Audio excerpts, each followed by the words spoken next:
So guys, this section right here is about thermals. Thermals is the way the wind and stuff moves, particularly in the morning and the evening time.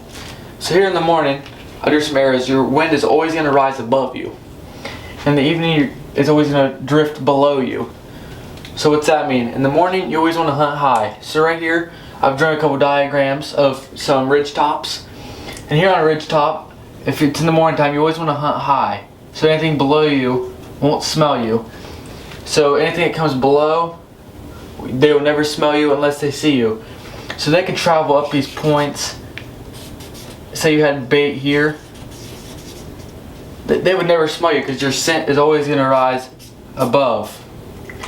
And in the evening time, you always want to hunt low. So here, this ridge might run across a flat or something like that. Here, you could be your spot here or in this corner. So your scent is always going to drift down here to the bottom. So anything that comes out these flats or up these points and stuff, they're never going to smell you because your scent's always going to be drifting below. So right here, I've taught you guys how to hunt the morning time and the evening time with the thermals. And always remember to hunt low in the evenings, high in the mornings. And this next section is going to be about the wind.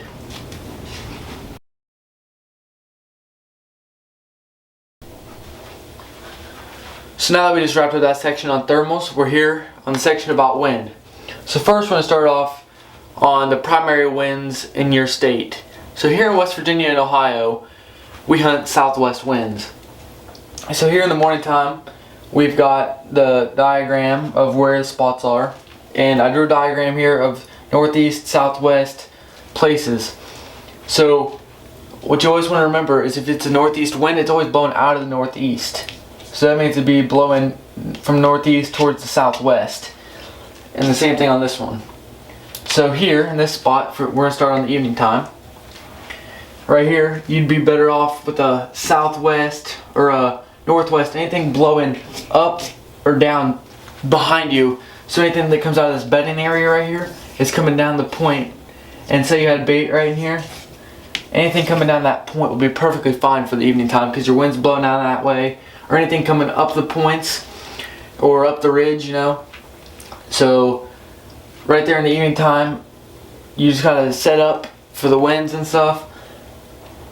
Here in the morning time, we're set up on top of the ridge. So depends which way. The bedding's on this side.